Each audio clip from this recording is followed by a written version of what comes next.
അമല. ഞങ്ങൾ Palakkad cent Sebastian രൂപതയിൽ നിന്ന് വരികയാണ്. ഇതെൻ്റെ അമ്മ ജയമേരി, ഇതെൻ്റെ ഹസ്ബൻഡ്. എനിക്ക് 2 പെൺകുട്ടികളാണ്. പിന്നെ സാക്ഷ്യം പറയാൻ പോകുന്നത് വലിയ ഞങ്ങൾക്ക് ഒരു അനുഭവവും പിന്നെ ഞങ്ങൾക്ക് ഒരുപാട് കൃപയും നിറഞ്ഞ ഒരു കാര്യങ്ങളാണ് ഞാൻ ഇവിടെ പറയാൻ പോകുന്നത്. ഫസ്റ്റ്, എൻ്റെ അമ്മ മാതാവിനെ പ്രതീക്ഷപ്പെട്ടു. ഞങ്ങളുടെ ആദ്യത്തെ പുതുക്കലിൽ തന്നെ രജിസ്റ്റർ ചെയ്തത് ഞങ്ങൾ പള്ളിയിൽ നിന്നാണ് ഞങ്ങൾ എന്താ പറയുക കൃപാസനത്തിനെ കുറിച്ചുള്ള പത്രം ഞങ്ങൾക്ക് കിട്ടുന്നത്. അപ്പോൾ ഞങ്ങൾ അത് കണ്ടിട്ടാണ് ഞങ്ങൾ അഡ്രസ്സ് അറിയാതെ ഞങ്ങൾ ഓരോരുത്തരോട് ചോദിച്ചിട്ടാണ് ഇവിടെ വന്ന് ചേരുന്നത്. 2022 മെയ് 4-നാണ് ഞങ്ങൾ ഇവിടെ വന്ന് രജിസ്റ്റർ ചെയ്തത്. അപ്പോൾ ഞങ്ങൾക്ക് എന്താ ഇവിടെ സംഭവിച്ചതെന്ന് പറഞ്ഞാൽ ഞങ്ങളിവിടെ രജിസ്റ്റർ ചെയ്ത ശേഷം 3 മാസം ഞങ്ങൾക്ക് ആദ്യത്തെ പുതുക്കൽ വരുമല്ലോ. ആ പുതുക്കലിൽ ഞങ്ങൾ മുന്നെയാണ് അമ്മ മാതാവിനെ പ്രതീക്ഷപ്പെട്ടത് എന്ന് വെച്ചാൽ അത് ഞങ്ങൾക്ക് പറയാൻ പറ്റില്ല. എന്താ വെച്ചാൽ എനിക്ക് കരച്ചിൽ വരും. രാവിലെ ഒരു 5:30 മണിക്കഞ്ച് പെലച്ചയ്ക്ക് പ്രാർത്ഥിക്കാൻ എണീച്ചു. അപ്പോൾ പ്രാർത്ഥിച്ച ശേഷം പ്രാർത്ഥന കഴിഞ്ഞിട്ട് ഞാൻ അങ്ങനെ കടന്നതും നോക്കണ എൻ്റെ അടുത്ത് തന്നെ കാലിന് കുറച്ച് അപ്പുറത്തായിട്ട് ഒരമ്മ അങ്ങനെ നിൽക്കുന്നുണ്ടായിരുന്നു. അപ്പോൾ ഞാൻ വിചാരിച്ചു എന്താ അത്, എനിക്ക് അറിയണേ ഇല്ല ആരാണെന്ന്, അറിയണില്ല. അപ്പോൾ ഞാൻ വിചാരിച്ചു അമ്മ ഇങ്ങനെ നോക്കി എന്നെ നോക്കണില്ല, അമ്മ പിന്നാലെ ഇങ്ങനെ തിരിഞ്ഞ് ബാക്ക് നിൽക്കുമായിരുന്നു. അപ്പോൾ അമ്മേൻ്റെ അടുത്ത് വന്നിട്ട് ഒരു വെള്ള പ്രാവ് ഇങ്ങനെ മതിലിന് മുകളിൽ നിൽക്കുന്നുണ്ടായിരുന്നു. അപ്പോൾ ഞാൻ വിചാരിച്ചു എന്താ അമ്മ എന്നെ നോക്കാത്തത്, ആരായിരിക്കും എനിക്ക് ഡൗട്ടായിരുന്നു. പിന്നെ വിചാരിക്കുമ്പോഴേക്കും അമ്മ തിരിഞ്ഞ് പതുക്കെ എന്നെ ഇങ്ങനെ നോക്കിയപാട് നോക്കണം അമ്മ അങ്ങനെ തിരിഞ്ഞും ചെയ്തു. ഒന്നും പറഞ്ഞാൽ പിടിച്ച ഒന്നുമില്ല. തിരിഞ്ഞിട്ട് നോക്കുന്ന പ്രാവ് അമ്മ അങ്ങനെ പതുക്കെ ഇങ്ങനെ പറന്ന് പോയിക്കൊണ്ടിരിക്കുമ്പോൾ അമ്മ അങ്ങനെ കൂടെ തന്നെ പോവുകയും ചെയ്തു. അത് കഴിഞ്ഞതും കഴിഞ്ഞു. പിന്നെ ഞാൻ അങ്ങനെ വേഗം കണ്ണു മിഴിച്ചു. ബാക്കി മരുമോൾ പറയും. പിന്നെ ഞങ്ങളുടെ ആദ്യത്തെ പുതുക്കലിനെ 17 വർഷം അമ്മയോട് പിണങ്ങിയിരുന്ന അമ്മയുടെ ആങ്ങളയ്ക്ക് വേണ്ടി ഉടമ്പടി വെച്ചതാണ്. പക്ഷെ ഞങ്ങൾ ഉടമ്പടി വെച്ച് പ്രാർത്ഥിച്ച് അമ്മയെ തേടി വന്നു അമ്മൻ്റെ വീട്ടിലേക്ക്.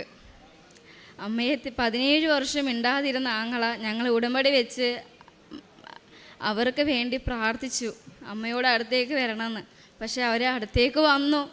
അമ്മേൻ്റെ വീട്ടിൻ്റെ ഉമ്മർ തന്നെ ഞങ്ങൾ ഈ ഭക്ഷണം കഴിക്കുന്ന സമയത്തായിരുന്നു മൂപ്പര് വന്നത് അമ്മയുടെ പേര് വിളിച്ചു. അപ്പം ഞാൻ പോയി ചെന്ന് നോക്കണു അച്ഛൻ ഫ്രണ്ടിൽ നിൽക്കുന്നുണ്ട്. അപ്പോൾ ഞാൻ അമ്മയോട് ചെന്ന് പറഞ്ഞു അമ്മയുടെ ഏട്ടൻ വന്നിട്ടുണ്ടെന്ന്. അപ്പോൾ അമ്മയ്ക്ക് എന്താന്ന് പറയുക, ഒരു സന്തോഷം അല്ലാണ്ട് വേറെ ആരോ വന്ന് നിൽക്കുന്ന പോലെയാണ് അമ്മയ്ക്ക്. പിന്നെയാണ് കണ്ടപ്പോൾ അമ്മയുടെ ചേട്ടൻ. അത് ഭയങ്കര അനുഭവമായിരുന്നു ഞങ്ങൾക്ക്.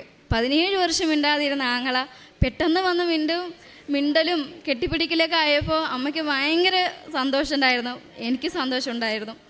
പിന്നെ രണ്ടാമത്തത്, ഏട്ടൻ 18 വർഷമായിട്ട് സർക്കാർ ജോലിക്ക് വേണ്ടി ഒരുപാട് കഷ്ടപ്പെട്ടു പറഞ്ഞാൽ ഒരുപാട് കഷ്ടപ്പെട്ടു. ഇൻ്റർവ്യൂവിന് ഓട്ടോ ഓടിക്കുന്നതാണ് എൻ്റെ ഭർത്താവ്. ഇൻ്റർവ്യൂവിന് പോയിട്ട് കൂടെ പോകുന്നവർക്ക് ജോലി കിട്ടും, പക്ഷേ ഏട്ടന് ജോലി കിട്ടില്ല. അങ്ങനെ ഒരു മനസ്സ് വിഷമിച്ചാണ് ഞങ്ങൾ ഉടമ്പടിയിലെ ഏട്ടന് നിയോഗം വെച്ചത്. 4-ാമത്തെ പുതുക്കലമ്മ 2024 ജനുവരി 3-ാം തീയതി വന്ന് ഉടമ്പടി നിയോഗം വെച്ചു. ഏട്ടന് ജനുവരി 27-ാം തീയതി ഒരു ഇൻ്റർവ്യൂ കാർഡ് വന്നു. 31-ാം തീയതി ആയിരുന്നു ഇൻ്റർവ്യൂ. 31-ാം തീയതി ഇൻ്റർവ്യൂവിന് പോയി. ഫെബ്രുവരി 7-ാം തീയതി ഏട്ടന് അപ്പോയിൻമെൻ്റ് ഓർഡറും കൂടി വന്നു. അപ്പോൾ ഞങ്ങൾക്ക് വലിയൊരു അനുഗ്രഹമാണ്. 18 വർഷമായിട്ടാണ് ഞങ്ങളതിൻ്റെ ബാക്കിൽ അലയുന്നത്. ഞങ്ങൾക്ക് ഈ അമ്മയോടുള്ള എത്ര നന്ദി പറഞ്ഞാലും ഞങ്ങൾക്ക് തീരത്തേയില്ല. പിന്നെ എൻ്റെ കൊച്ചുമോളുടെ ഫിക്സ് ഉണ്ടായിരുന്നു. 2022 നവംബർ 14-ാം തീയതി ഒരു ഫിക്സ് വന്നപ്പം എൻ്റെ കൊച്ചു ഒന്നുമില്ലാതെ ഞങ്ങൾ ഇവിടുന്ന് കൊണ്ടുപോയത്. വീട്ടിനകത്തുനിന്ന് കൊണ്ടുപോയപ്പം ഡോക്ടർ പറഞ്ഞു ICUവിൽ കയറ്റി. ഞങ്ങളെല്ലാവരും പുറത്ത് നിർത്തിച്ച് ഒരു മിണ്ടാട്ടുമില്ല കൊച്ച് അങ്ങനെയെന്ന് പറഞ്ഞു. കുട്ടി തളർന്നു, കണ്ണടിച്ചു പോയി, ഒന്നും മിണ്ടൊന്നുമില്ല, അങ്ങനെ തല അങ്ങനെ തൂങ്ങിപ്പോയി. അപ്പം ഞങ്ങൾ പെട്ടെന്ന് ഹോസ്പിറ്റലിൽ പോയപ്പം ഡോക്ടർ പറഞ്ഞു ഞങ്ങൾ ശ്രമിക്കുന്നുണ്ട്, ഞങ്ങളൊന്ന് വെയിറ്റ് ചെയ്യുമെന്ന് പറഞ്ഞു. പിന്നെ ഞങ്ങൾ അപ്പം വിളിച്ചു പ്രാർത്ഥിച്ചു, കൃപാസനമ്മേ എൻ്റെ കൊച്ചി എനിക്ക് തിരിച്ചു വരണം, വന്ന് സാക്ഷ്യം പറയാമെന്ന് പറഞ്ഞു. ഞങ്ങൾ അപ്പം എൻ്റെ കയ്യിൽ അമ്മയുടെ കൊന്ത വൈകുന്നേരം തന്നെ തന്നിട്ട് പോയി. ഞാൻ കൊന്തയും പ്രാർത്ഥിച്ചിട്ടുണ്ടായിരുന്നു എൻ്റെ മോൾക്ക് വേണ്ടി. പിറ്റേ ദിവസം രാവിലെയാണ് പറഞ്ഞത്, നിങ്ങളുടെ മോള് കണ്ണ് വീഴ്ച്ചു, കുട്ടിക്ക് എന്തെങ്കിലും കഴിക്കാൻ കൊടുക്കുമോ, അവൾക്കിപ്പോൾ കുഴപ്പമില്ലാന്ന്. 2 ദിവസം ICUലായിരുന്നു, 3 ദിവസം വാർഡിലും കിടത്തി. അപ്പം നിങ്ങൾ ഇനി ഫിക്സ് വരാതെ സൂക്ഷിക്കണം അങ്ങനെയെന്ന് പറഞ്ഞു. അപ്പം ഈ 2 വർഷമായി കൊച്ചിന് വേണ്ടി ഞങ്ങൾ ഉടമ്പടിയിൽ വെച്ചിട്ടുണ്ടായിരുന്നു നിയോഗം. പക്ഷേ ഈ 2 വർഷമായിട്ട് എൻ്റെ കൊച്ചിനിപ്പോൾ ഫിക്സേ വന്നിട്ടില്ല. പിന്നെ ഒരു കാര്യം കൂടി, ഞങ്ങൾ മിഡിൽ ക്ലാസ് ഫാമിലിയാണ്. ഒരു കാറ് വാങ്ങണമെന്ന് പറഞ്ഞിട്ട് 3 വർഷമായി ഞങ്ങൾ ആഗ്രഹിച്ചു, ഒരു കാറ് വാങ്ങണം എന്ന് വിചാരിച്ചിട്ട്. 2023 ഡിസംബറിൽ ഞങ്ങൾ നിയോഗത്തിൽ വെച്ചിട്ടുണ്ടായിരുന്നില്ല, പക്ഷേ ഇവിടെ വന്ന് പ്രാർത്ഥിക്കാറുണ്ട്, മാധവൻ ഞങ്ങൾക്കൊരു കൊച്ചു കാറ് വാങ്ങണം എന്ന് വിചാരിച്ച്.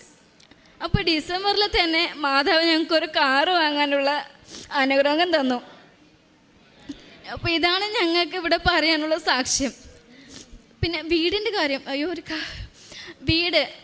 വീടിൻ്റെ കാര്യത്തിൽ പറയാമെന്ന് വെച്ചാൽ ഒരുപാട് ഞങ്ങൾക്ക് കടബാധ്യത ഉണ്ടായിരുന്നു. കടന്നു പറഞ്ഞാൽ ഞങ്ങൾക്ക് വീട് ജപ്തി ചെയ്ത് പോകുന്ന വരെ ഒരു കടബാധ്യത ഒരുപാട് ഉണ്ടായിരുന്നു. അപ്പം ഞങ്ങൾ വീട് കൊടുക്കാമെന്ന് തീരുമാനിച്ചപ്പം ഞങ്ങളുടെ വീട്ടിൽ പേപ്പേഴ്സിൻ്റെ ഇഷ്യൂ ഉണ്ടായിരുന്നു. അപ്പോൾ വില്ലേജ് ഓഫീസർ പറഞ്ഞു, ഇത് നിങ്ങൾക്ക് കൊടുക്കാനും പറ്റില്ല, വിൽക്കാനും പറ്റില്ല, ഒന്നും ചെയ്യാൻ പറ്റില്ല, നിങ്ങൾക്ക് കാലപൂർവ്വം ഇങ്ങനെ ഇരിക്കാനേ പറ്റത്തുള്ളൂ എന്ന് പറഞ്ഞു. അപ്പം ഞങ്ങൾ അയ്യോ മാധവി എന്താ ഞങ്ങൾ ചെയ്യാമെന്ന് പറഞ്ഞിട്ട് ഞങ്ങൾ തിങ്കളാഴ്ച എവരി തിങ്കളാഴ്ചയും വൈകുന്നേരം 7:30 സാന്ത്വനാഭിഷേകം ഞങ്ങൾ കാണുമായിരുന്നു, നമ്മുടെ അച്ഛൻ്റെ. ഞങ്ങൾ ഒരിക്കലും ഇതുവരെ മിസ് ചെയ്തിട്ടില്ല. അപ്പോൾ ഞങ്ങൾ അത് വെച്ച് അച്ഛൻ അന്ന് പറയണ്ടായിരുന്നു ഒരു കാര്യം, നിങ്ങൾക്ക് വിൽക്കാനുള്ളതോ വാങ്ങാനുള്ളതോ എന്തെങ്കിലും കൊടുക്കാനുള്ളതോ ഉണ്ടെങ്കിൽ അത് സമർപ്പിച്ച് പ്രാർത്ഥിക്കുമെന്ന് പറഞ്ഞു. അപ്പം ഞങ്ങൾ പെട്ടെന്ന് ഞങ്ങളുടെ ആധാരം എടുത്തുകൊണ്ട് വന്ന് പ്രാർത്ഥിച്ചപ്പം ദൈവം ഞങ്ങളുടെ വിളി കേട്ടതെന്ന് ഞങ്ങൾക്ക് സത്യമായിട്ട് പറയാൻ പറ്റുള്ളൂ. ഞങ്ങൾ പ്രാർത്ഥിച്ച് പിറ്റേ ദിവസം ആ ആധാരം ഞങ്ങൾ എടുത്തിട്ടുണ്ടായിരുന്നില്ല, അവിടെ തന്നെ ഉണ്ടായിരുന്നു. പിറ്റേ ദിവസമാണ് അമ്മ കൊണ്ടുപോയി വെച്ചത്. പ്രാർത്ഥിച്ച് 4ാമത്തെ ദിവസമാണ് ഞങ്ങൾക്ക് വില്ലേജ് ഓഫീസിൽ നിന്ന് വിളി വന്നത്, നിങ്ങളുടെ പേപ്പേഴ്സ് ശരിയായിട്ടുണ്ട്, നിങ്ങൾക്ക് വീട് വിൽക്കാൻ പറ്റുമെന്ന്. അപ്പം ഞങ്ങൾക്ക് വളരെ സന്തോഷമായി. അപ്പം ഞങ്ങൾക്ക് വീട് വിറ്റു, ഞങ്ങളൊരു കൊച്ചു കാറ് വാങ്ങിച്ചു, എൻ്റെ കൊച്ചിൻ്റെ അസുഖം മാറ്റി തന്നു, എൻ്റെ ഭർത്താവിന് നല്ലൊരു ഗവൺമെൻറ് ജോലി കിട്ടി. പിന്നെ ഞങ്ങൾക്ക് ഇനിയൊരു കൊച്ചു വീടും കൂടി വേണം, അത് ഞങ്ങൾ പ്രാർത്ഥിച്ചുകൊണ്ടിരിക്കുന്നുണ്ട്. അതും ഞങ്ങൾക്ക് കൃപാസനമ്മ തരുമെന്ന് ഞങ്ങൾക്ക് നല്ല വിശ്വാസമുണ്ട്. ഈശോ മിശിഹായ്ക്ക് ഒരുപാട് നന്ദിയുണ്ട്. പിന്നെ കൃപാസനമ്മയ്ക്ക് ഞങ്ങൾ എത്ര നന്ദി പറഞ്ഞാലും ഞങ്ങൾക്ക് തീരില്ല, കോടാനുകോടി നന്ദിയുണ്ട്. അപ്പോൾ ഇതിൽ ഏറ്റവും പ്രധാനപ്പെട്ട ഉടമ്പടിയുമായിട്ട് എന്താ ഇതിന് ബന്ധം? അതൊക്കെ എല്ലാ സൗഖ്യങ്ങളും എല്ലായിടത്തും ഉണ്ടാകുന്നതല്ലേ? ഉടമ്പടി എടുക്കാത്തവരും സൗഖ്യപ്പെടുന്നുണ്ടെന്നുള്ള ലോജിക്കെല്ലാം കറക്റ്റാണ്. പക്ഷേ ഈ ഒരു സാക്ഷ്യത്തിൽ ഏറ്റവും പ്രധാനപ്പെട്ട മാതാവിൻ്റെ ഒരു സാന്നിധ്യം ഈ കുടുംബത്തിൽ അനുഭവിക്കാൻ സാധിച്ചെന്നുള്ള, അത് ഈ ഉടമ്പടിയിൽ ഇരിക്കുന്നവർ മാതാവിനെ സ്വപ്നം കാണുന്നതും ഇവിടെ നേരിട്ട് കണ്ടു എന്നിവർ സാക്ഷ്യപ്പെടുത്തുന്നതിൽ നമുക്ക് അത്ഭുതപ്പെടേണ്ട ആവശ്യമില്ല. കാരണം ഈ അൾത്താരയിൽ മാതാവ് പ്രത്യക്ഷപ്പെട്ടു എന്നുള്ള വലിയ ദൈവാനുഭവത്തിൻ്റെ സ്ഥിരീകരണമായിട്ടാണ് ഇവിടെയുള്ള സാക്ഷ്യങ്ങൾ നമ്മൾ കണക്കാക്കുന്നത്. അപ്പോൾ ഈ അൾത്താരയിൽ വന്ന് മാതാവിനെ കണ്ടു എന്ന് പറയുന്നവരുടെ എണ്ണം ഇപ്പോൾ ഒരുപാട് കൂടുന്നുണ്ട്. അപ്പോൾ അത് ഈ മാതാവി പ്രത്യക്ഷീകരണത്തിനെ സ്ഥിരീകരിക്കുന്നത്. അതുകൊണ്ടാണ് ചിലയിടങ്ങളിൽ ഇന്നലെയും മുംബൈയിൽ നിന്നും ഒക്കെ ഒരു ആൾക്കാർ അവിടെ നിന്ന് വണ്ടി പിടിച്ച് ഇവിടെ വന്നിരിക്കുക സാക്ഷ്യം പറയാൻ. കാരണം അവിടെയുള്ള ഏതൊരു നേഴ്സ് പറഞ്ഞിട്ട് പ്രാർത്ഥിച്ചു, സാക്ഷ്യം പറഞ്ഞേക്കെന്ന് പ്രാർത്ഥിച്ചു. അന്നിപ്പം ICU ആൾ റെഡിയായെന്നും പറഞ്ഞ ആളെയും കൂട്ടി ഇവിടെ വന്നിരിക്കുകയാണ് ഉടമ്പടി എടുക്കുക. അപ്പം എന്തുകൊണ്ടാണ് ഈ സാക്ഷ്യം പറഞ്ഞേക്കാമെന്ന് പറയുമ്പോൾ സൗഖ്യം കിട്ടുന്നതെന്ന് വെച്ച് കഴിഞ്ഞാൽ ഈ അമ്മയുടെ ഈ പ്രത്യക്ഷീകരണം ഇതൊരു സ്വർഗത്തിൻ്റെ ഒരു ആവശ്യം കൂടിയാണ്. നമുക്കിപ്പം വിശുദ്ധരെ അറിയാം, അമ്മേനെ മാതാവിനെ അറിയാം, അതല്ല, ഈ ഇടത്ത് മാതാവ് പ്രത്യക്ഷപ്പെട്ടു എന്ന് നമ്മൾ വിശ്വസിക്കുവാനായിട്ട് നമ്മുടെ ജീവിതത്തിലൊരു അനുഭവം ഉണ്ടാകുമ്പോൾ അതിൻ്റെ ഒരു സാക്ഷിയായിട്ട് നമ്മൾ മാറും. അല്ലെങ്കിൽ എല്ലാ പള്ളിയിലും ഇപ്പോൾ എല്ലാവരും പറയുന്ന ഫസ്റ്റ് സെൻറ്റ് എല്ലാ പള്ളിയിലും മാതാവ്. അപ്പോൾ ഈ ഒരു പ്രത്യക്ഷീകരണത്തിൻ്റെ അനുഭവം ജീവിതത്തിൽ ഉടമ്പടിയിൽ ലഭിച്ചു എന്നുള്ളതാണ്. അതിന് വളരെ ചുരുങ്ങിയ സമയം, അപ്പോൾ ഈ സമയവും എല്ലാം പ്രധാനപ്പെട്ട കാരണം എന്താ, ഇവിടെ മാതാവ് പ്രത്യക്ഷപ്പെടുമ്പം സമയഘടികാരം നെഞ്ചിലുണ്ടായിരുന്നുള്ളൂ. അപ്പം ചുരുങ്ങിയ സമയത്തിനുള്ളിൽ അവരുടെ കുടുംബത്തിൽ പെട്ടെന്ന് കാര്യങ്ങളുണ്ടാകുന്നു. പ്രാർത്ഥിച്ചിട്ട് കുറച്ച് നേരം കഴിയുമ്പോൾ തന്നെ അതിന് മാറ്റങ്ങളുണ്ടാകുന്നു. തൻ്റെ ജീവിത പങ്കാളി വർഷങ്ങളോളം വളരെ ചുരുങ്ങിയ ഭാഷയിലാണ് അത്രയും ബുദ്ധിമുട്ടിൽ ശ്രമിച്ചൊരു ഗവൺമെൻറ് ജോലി കിട്ടണു. അമ്മ മാതാവിനെ കാണുന്നു. അപ്പോൾ ഇതെല്ലാം മാതാവ് തന്നെയാണ് ഇതിൽ ഇൻ്റർഫിയർ ചെയ്തിരിക്കുന്നതെന്ന് ആ പ്രാർത്ഥിക്കുന്ന വ്യക്തി ബോധ്യപ്പെടുത്തുന്ന രീതിയിലാണ് അനുഭവങ്ങൾ. അതുകൊണ്ട് തന്നെയാണ് ഇതിനൊരു സെക്കൻഡ് ഓപ്ഷൻ്റെ ആവശ്യമില്ല. അത് ആ ഒരു സാക്ഷ്യത്തിൽ തന്നെ വ്യക്തവുമാണ്. അതുകൊണ്ട് തന്നെയാണ് ഉടമ്പടി സാക്ഷ്യങ്ങൾ നിങ്ങൾ കേൾക്കണമെന്നും അവരെന്തുകൊണ്ട് ആ ഒരു ബോധ്യത്തിൽ ഇപ്പോൾ ഈ ഇത്രയും പേര് പാലക്കാട് നിന്ന് ഒരു കുടുംബമായിട്ട് കുഞ്ഞുങ്ങളെയും പിടിച്ച് ഇവിടെ ഈ അൾത്താരെ കയറാൻ വരണമെങ്കിൽ അത് തന്നെ ചിന്തിച്ചാൽ മതിയല്ലോ. അവർ എത്രത്തോളം അനുഭവമുള്ള ഒരു കുടുംബം അൾത്താരയിൽ ഒരുമിച്ച് കയറിയിട്ടുണ്ടെങ്കിൽ അവർ ഉറപ്പായിട്ട് ഒരുമിച്ച് പ്രാർത്ഥിച്ചിട്ടുണ്ടാവും, ഒരുമിച്ച് പ്രവർത്തിച്ചിട്ടുണ്ടാവും, ഒരുമിച്ച് പ്രാർത്ഥിച്ച് കാര്യങ്ങൾ ചെയ്യുന്നുണ്ടാവും. അതിനിപ്പം അത് കൂടുതൽ എക്സ്പ്ലെയിൻ ചെയ്യേണ്ട കാര്യമില്ല. ഒരു കുടുംബമായിട്ട് അൾത്താരെ വരാൻ തന്നെ പറ്റുന്നത് തന്നെ അത് ഒരുപാട് കാര്യങ്ങൾ ഇൻഡിക്കേറ്റ് ചെയ്യുന്നതാണ്. അപ്പം ആ ഒരു അനുഭവത്തിൽ നിന്നാണ് പറയണത്. അപ്പോൾ അവസാനം കർത്താവ് പറയുന്നില്ല കേൾക്കാൻ ചെവിയുള്ളവൻ